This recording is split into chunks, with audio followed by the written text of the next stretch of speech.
sommes à GAEC, groupement agricole d'exploitation en commun, de 5 personnes, donc frères et sœurs. Et nous sommes situés sur une surface environ 20 000 m², dont 11 000 m² de serre chauffée. Nos clients sont essentiellement des grossistes, mais nous vendons aussi aux particuliers, aux collectivités et quelques communes. Notre production, en plus grande partie, c'est les productions de fleurs, donc du semis jusqu'à la revente, et un peu de légumes aussi, tout ce qui est en plant de légumes. Nous utilisions environ 120 000 litres de fioul par an et nous avons voulu devenir indépendants vis-à-vis de tous les problèmes mondiaux d'approvisionnement de pétrole. On a donc recherché une nouvelle énergie. C'est l'ADEME qui nous a confortés dans notre choix de l'énergie bois. Avec les bonnes personnes et les bons conseils, nous avons fait une étude de faisabilité pour s'orienter vers l'installation qui convenait à notre entreprise. Afin de bien finaliser notre projet d'installation d'une chaufferie bois, il fallait être sûr d'avoir un fournisseur local. Et nous avons eu la chance d'avoir un producteur sur place, à 10 km de chez nous, M. Roussel.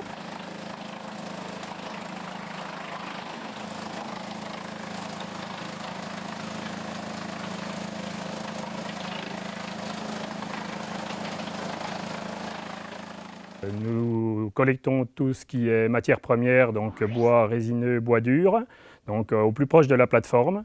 Essentiellement une valorisation des communes, sur du bois de taillis, sur du bois qui n'y a pas forcément de débouché industriel ou ameublement.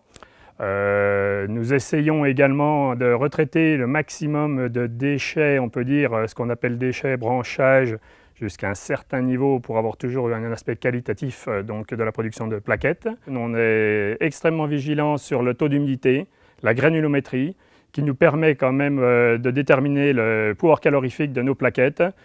Donc nous recherchons vraiment un global pour arriver à une synthèse en chaufferie, là chez Aubry, avoir un produit qui correspond exactement à la demande du constructeur de chaufferie. Nous chauffons nos serres avec une chaudière bois de 850 kW.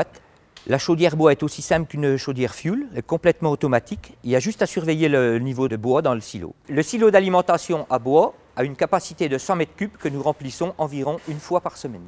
Pour optimiser le fonctionnement de la chaudière, nous utilisons un ballon de 50 m³ qui permet d'adapter la production à la demande de chaleur. Nous fonctionnons 100% avec la chaudière bois, mais en secours, nous avons quand même une chaudière à gaz. Nous consommions environ 120 000 litres de fioul par an. Ça nous coûterait actuellement 80 000 €. Nous avons consommé cet hiver 1800 m³ de bois, ce qui pourrait un coût d'environ 40 000 €. Les économies réalisées en achat de combustible nous permettent de rembourser nos emprunts. Le surcoût d'une installation bois est important vis-à-vis de l'installation d'une chaufferie fuel, mais notre facture est divisée par 2 et avec l'aide de l'ADEME et du Conseil régional de Bourgogne, notre investissement sera amorti sur une dizaine d'années environ, au prix actuel du fuel et sûrement moins avec les augmentations régulières que le fuel subit. Nous avons apprécié le soutien du Conseil régional de Bourgogne et de l'ADEME et les aides nous ont été versées assez régulièrement et rapidement, ce qui a favorisé le bon déroulement de notre projet.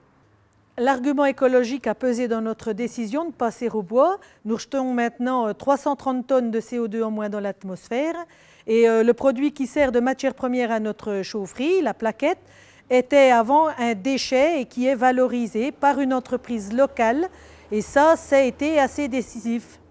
Le Conseil régional de Bourgogne et l'ADEME, dans le cadre du programme Énergie-Climat Bourgogne, soutiennent les études et les investissements des entreprises souhaitant réduire leurs impacts environnementaux. Pour vous accompagner dans vos démarches, le réseau des chargés de mission environnement est à votre disposition dans vos chambres consulaires et auprès de certaines organisations professionnelles.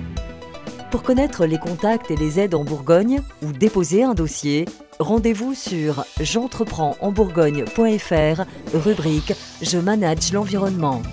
Pour en savoir plus sur l'environnement et les techniques, rendez-vous sur adem.fr.